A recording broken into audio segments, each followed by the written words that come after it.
की बात में एक बार फिर आपसे जुड़कर मुझे बेहद खुशी हो रही है। देश के अलग-अलग हिस्सों में हमारे देश के लोग देश हित में, समाज में हित में ऐसी अद्भुत चीजें कर रहे हैं और जब उनके विषय में सुनते हैं तो हमें एक नई प्रेरणा मिलती है। आज कार्यक्रम की शुरुआत मैं एथलेटिक्स में देश की ऐसी ही उपलब्धि से करूंगा। कुछ दिन पहले ही झारखंड के रांची में national senior athletics federation competition हुआ। इसमें करीब 800 एथलीट्स ने हिस्सा लिया। देश भर से आए थे। इस दौरान 4 अलग-अलग इवेंट में 4 नेशनल रिकॉर्ड टूटे।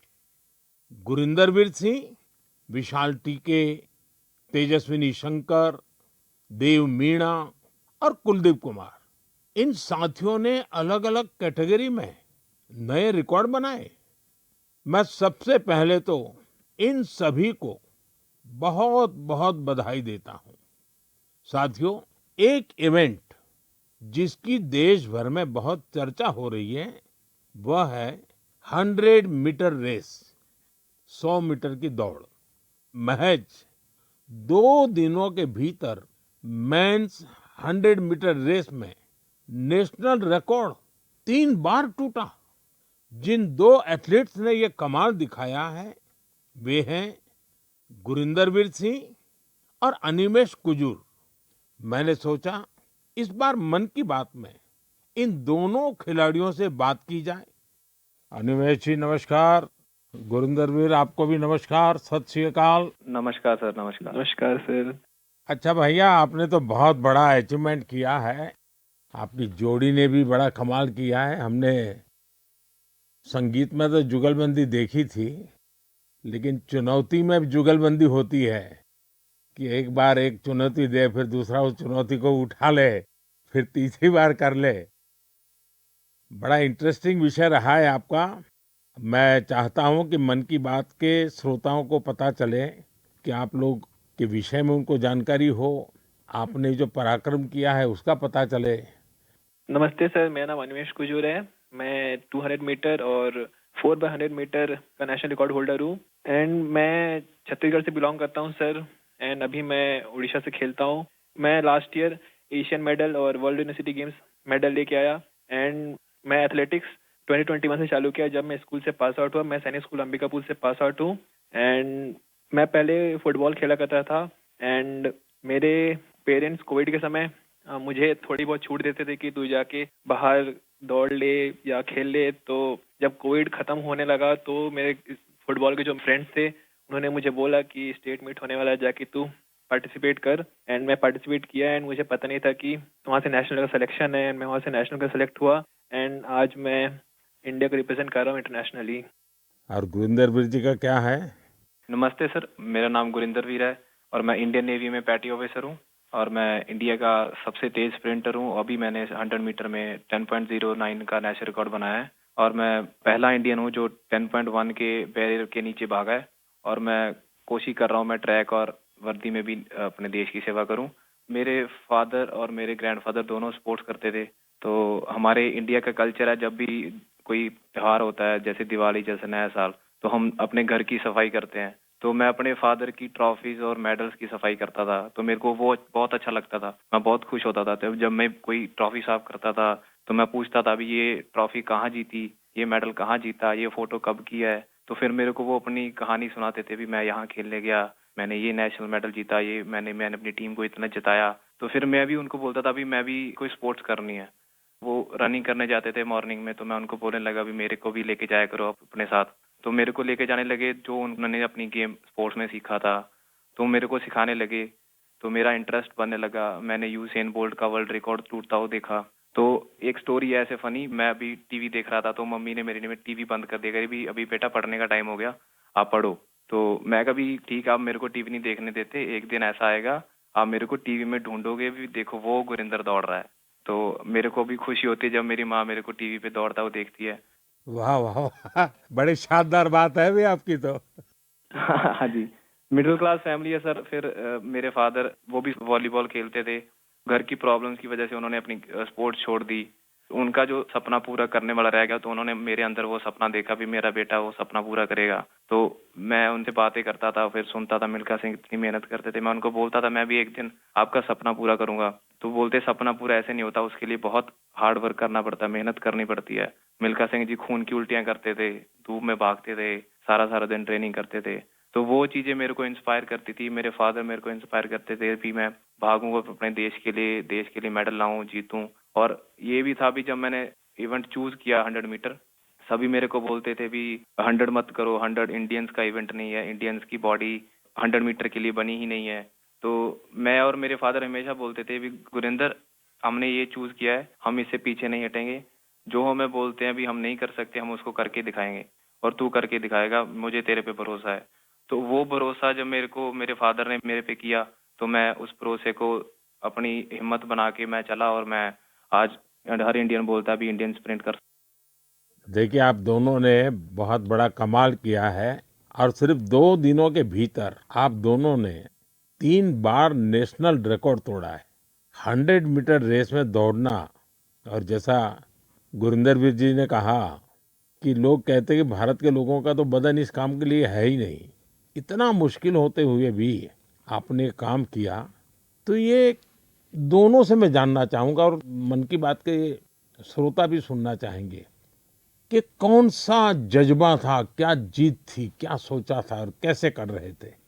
ये कितना मुश्किल होता है? जी सर, मैं गुरिंदर, मैं जब स्टार्टिंग में सर बहुत स्ट्रगल था, बहुत बार डाउट भी आया कि मैं सही कर रहा हूँ, मैं सही चूज किया, क्योंकि हर बार आप नहीं जीते, कभी कभी आप सीखते हो। जब मैं हारता था, जब मैं सही परफॉर्मेंस नहीं आती थी, कोई इंजरी आ जाती थी, तो मेरे घर वाले मेरे को सपोर्ट करते थे भी कोई नहीं, एक दिन बुरा चला गया, एक साल बुरा चला गया तो इससे जिंदगी खराब नहीं होती, सपने देखना नहीं छोड़ते। तो मेरे कोच ने भी मेरे को ये सिखाया, अगर तू नहीं करेगा तो कोई और नहीं कर पाएगा। तो ऐसे जब हमारी कम्युनिटी, हमारे आसपास के लोग हमें उत्साहित करते हैं, तो हमारा कभी वो मोटिवेशन नहीं टूटता। अनिमेश जी। सर मुझे तो सारे लोग बोलते थे कि जब मैं 2021 में चालू किया एथलेटिक्स, तो मुझे बोलते थे कि देख ये नया नया फील्ड है, तू कर पाएगा कि नहीं। तो मैं बोला कि अब मैं इस फील्ड में घुसा हूँ तो करूंगा ही। मेरे पापा भी हमेशा मुझे बोलते थे कि तू इस फील्ड में घुसा है तो कभी पीछे मुड़ के देखना मत, क्योंकि सोचते तो सभी हैं कि ये करना है वो करना है, बट करके बहुत कमी दिखाते हैं। तू बस इस फील्ड में घुसा है तो इस पे अमल रहना, इस पे आगे बढ़ना है। देखो सारी फैसिलिटीज सब चीज़ हम लोग सपोर्ट करेंगे, फैमिली सपोर्ट, फाइनेंशियल सपोर्ट, सब चीज़ हम लोग करेंगे। बस तू मेहनत कर और इंडिया को दिखा कि इंडियंस भी भाग सकते हैं। क्योंकि ये मुझे भी लोग बोलते थे कि इंडियंस की जीन्स ऐसे नहीं है कि वो सब 10 या सब 10-1 के अंदर भाग सकते हैं या कोई स्प्रिंट कर सकता है। बट अभी हम दोनों ने ऐसे प्रूफ किया कि इंडियंस भी कर सकते हैं, ऐसा कोई हार्ड नहीं है हमारे लिए, हम भी सब कुछ कर सकते हैं। तो सर ये सारी चीज़ें मुझे बहुत मोटिवेट करती है। एंड जैसे जैसे हम ट्रेनिंग कर रहे हैं, हम और टाइमिंग तोड़ रहे हैं अपना, एंड बाकी इंडियंस को भी ये चीज़ दिख रहा है कि इंडियंस भी कर सकते हैं। एंड हम और करेंगे सर अभी। एंड अभी हम दोनों का सिलेक्शन कॉमनवेल्थ गेम्स के लिए भी हुआ है, तो वहाँ अपकमिंग कंपटीशन में हम और अच्छा परफॉर्म करेंगे। अच्छा, देखिए, मेरे मन में भी एक कुतूहल है और लोगों को भी होगा। मैंने सुना है कि आप दोनों अच्छे दोस्त भी हैं।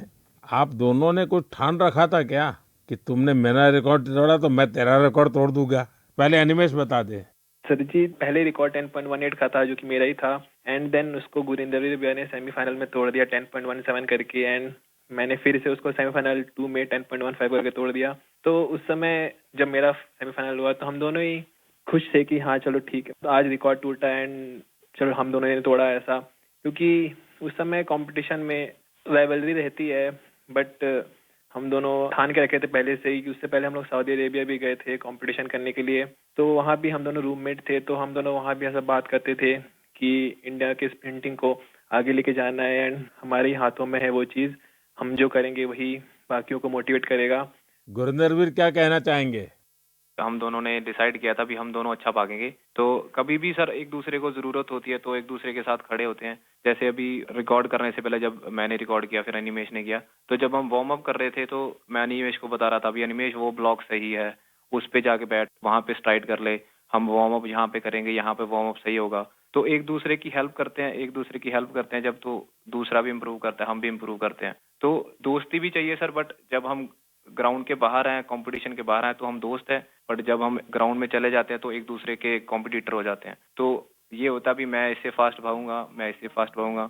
देखिए, आप लोगों ने जो स्पर्धा की है ना, वो देश का मान बढ़ाने के लिए की है। देश को भविष्य में इस जगह पे पहुंचाने के लिए की है और एक पॉजिटिव स्पिरिट से की है। और मैं मानता हूं कि आपका ये जो स्पोर्ट्समैन स्पिरिट है, खेलना भी है, एक दूसरे को चुनौती भी देना है और फिर आगे निकलने के लिए प्रयास करना है और फिर आगे जाने के लिए एक दूसरे की मदद करना है। ये अद्भुत काम किया है आप लोगों ने। मेरी तरफ से आपको बहुत बहुत बधाई, मेरी बहुत बहुत शुभकामनाएं और आप देश का नाम भी रोशन करेंगे, मुझे पूरा विश्वास है। आप ऐसे ही मेहनत करते रहिए, बहुत प्रगति होगी। बहुत बहुत शुभकामनाएं मेरी। शुक्रिया सर, शुक्रिया आपका सर। बहुत बहुत धन्यवाद। मेरे प्यारे देशवासियों, इस समय देश के ज्यादातर हिस्सों में बहुत गर्मी पड़ रही है। तेज धूप, गर्म हवाएं, ऐसे मौसम में अपना ध्यान रखना बहुत जरूरी है। पानी पीते रहिए। धूप में अगर निकलना ही पड़े तो थोड़ा संभल कर निकले। इस दिशा में सरकार की भिन्न भिन्न डिपार्टमेंट्स ने जो गाइडलाइंस जारी की है वो भी भूलिएगा नहीं। साथियों, हमारे यहाँ गर्मी से लड़ने का तरीका कई बार रसोई में भी मिलता है। आपने भी देखा होगा, जैसे जैसे गर्मी बढ़ती है वैसे वैसे घर की रसोई का स्वाद बदल जाता है, रसोई का प्रकार बदल जाता है।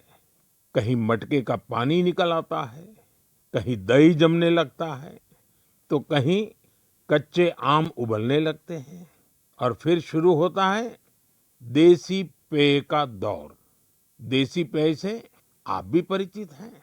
अगर आप उत्तर भारत में जाएंगे तो काफी जगह आपको मिलेगा आम पन्ना, कच्चे आम का स्वाद और गर्मी से राहत भी।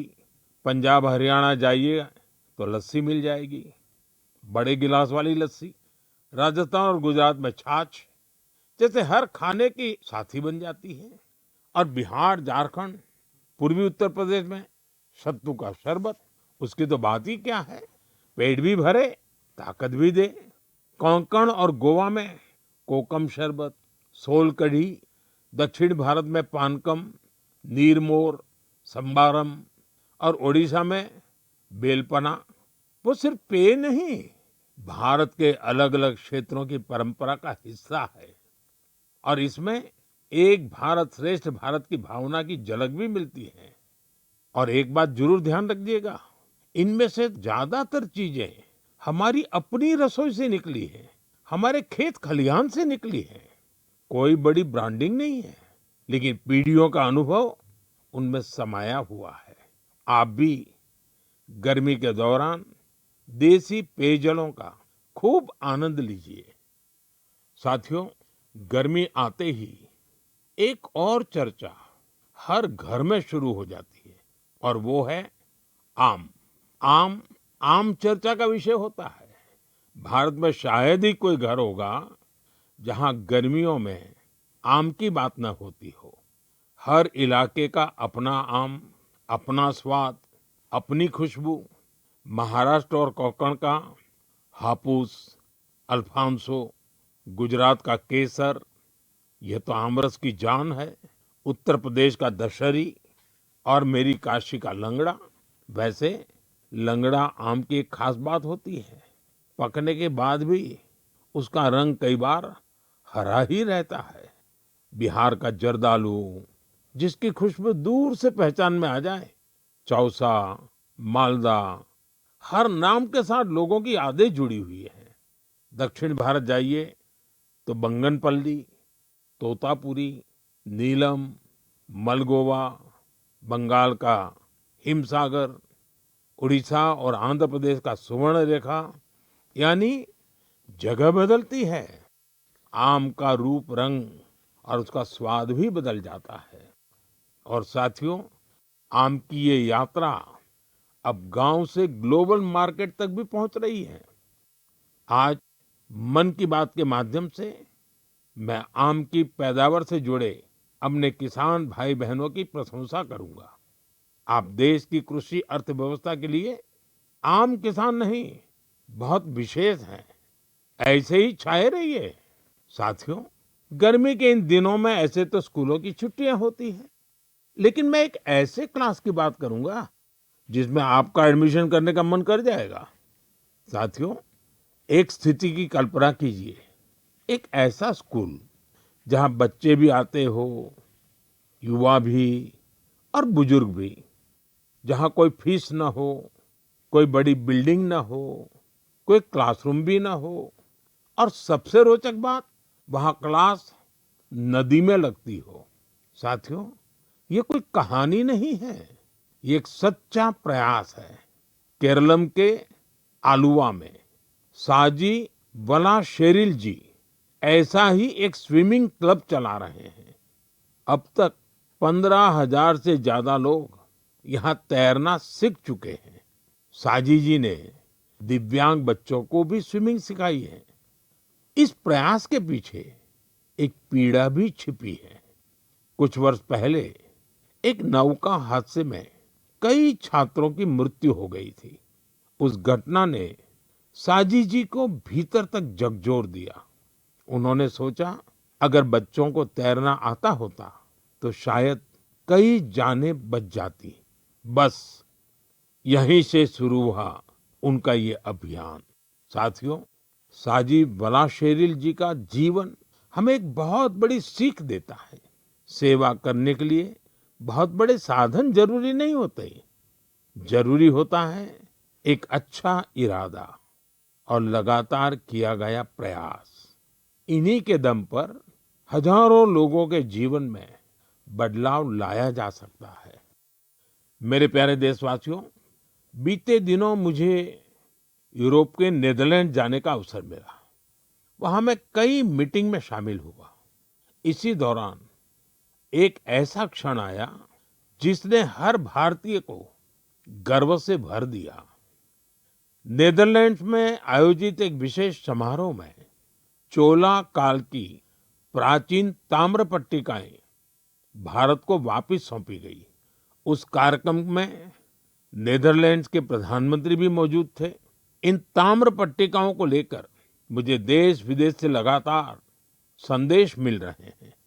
लोग खुशी जता रहे हैं, गर्व व्यक्त कर रहे हैं। दुनिया भर के तमिल समुदाय में भी इसे लेकर विशेष उत्साह है। साथियों, इन ताम्र पट्टिकाओं को लेकर लोगों में काफी जिज्ञासा भी है। इसलिए आज मैं इससे जुड़ी कुछ बातें आपसे साझा करना चाहता हूं।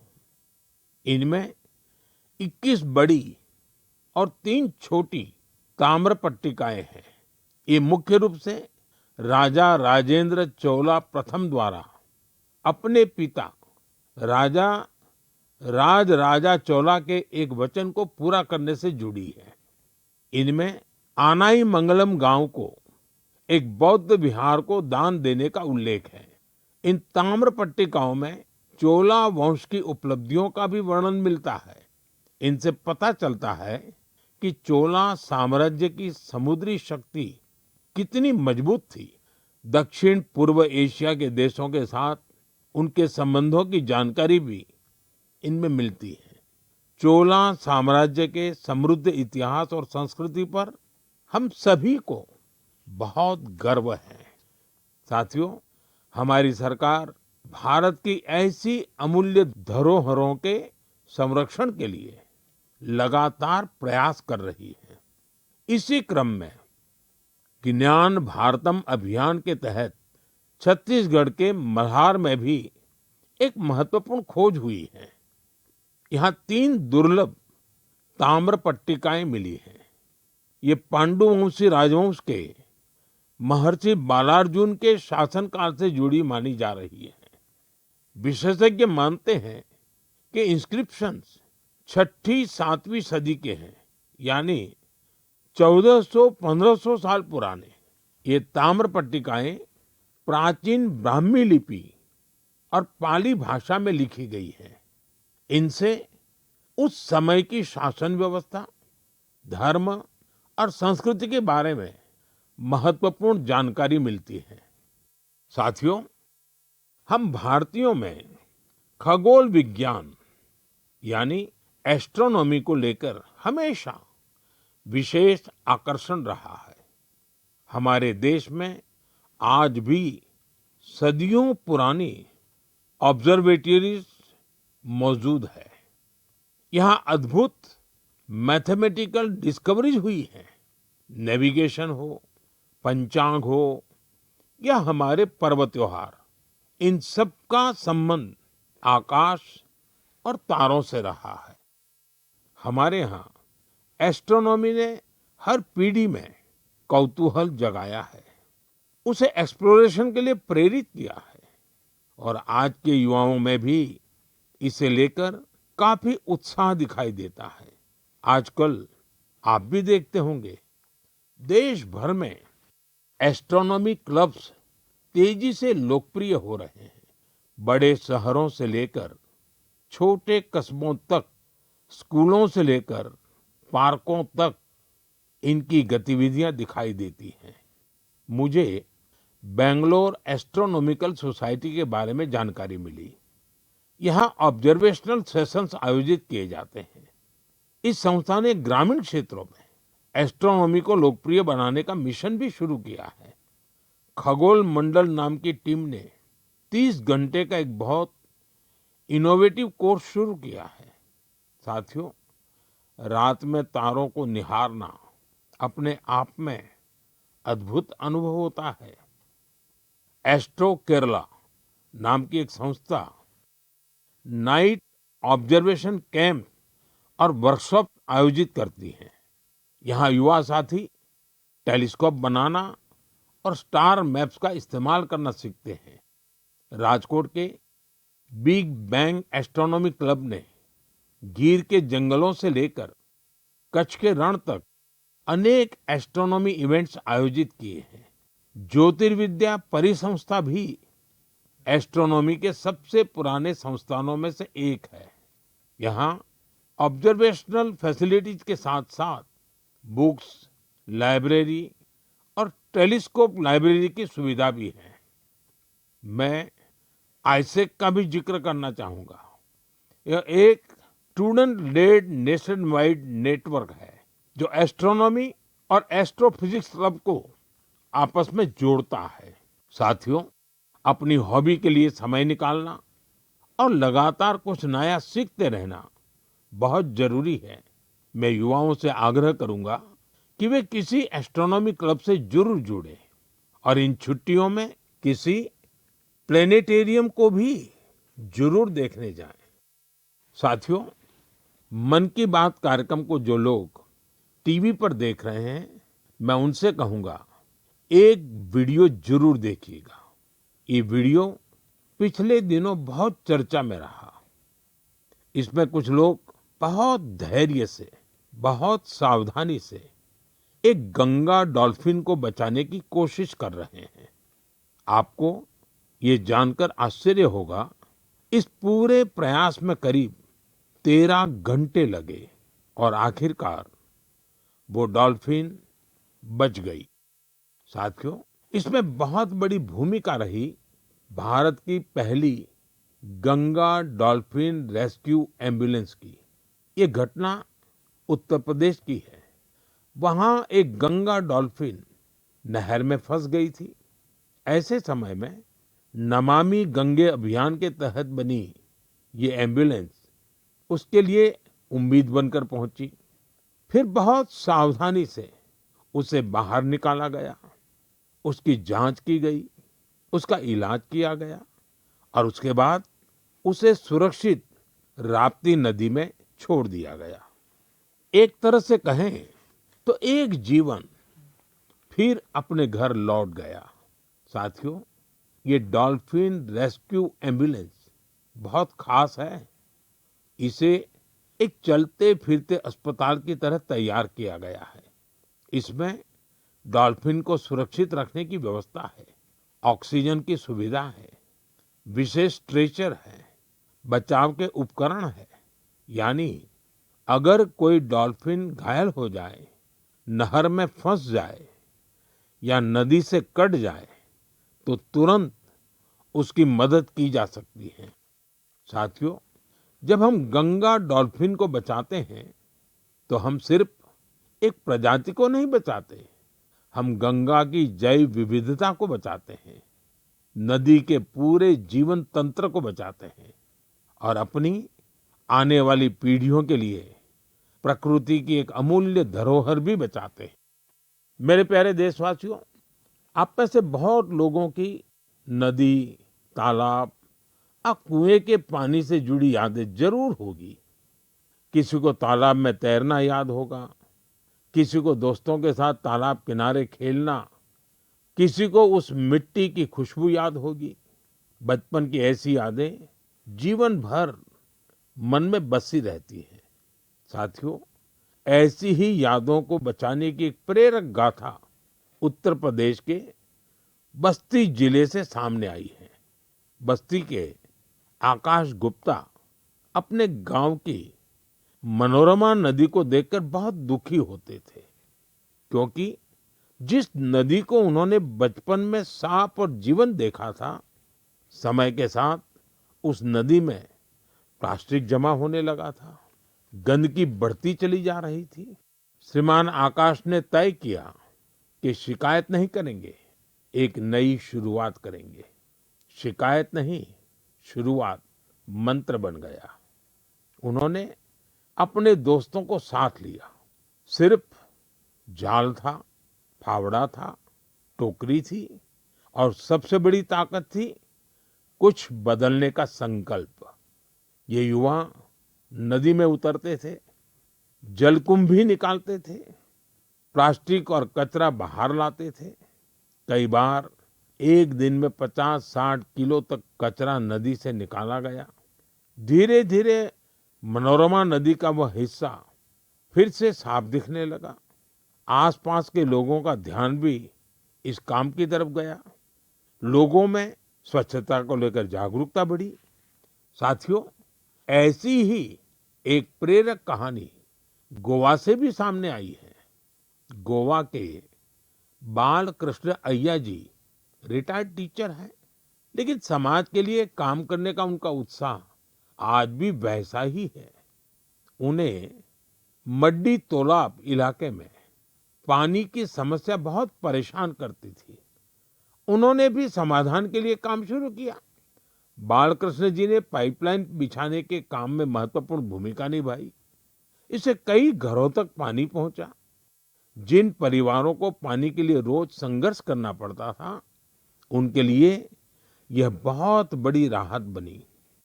साथियों, पिछले महीने मुझे एक बहुत अच्छा अनुभव हुआ।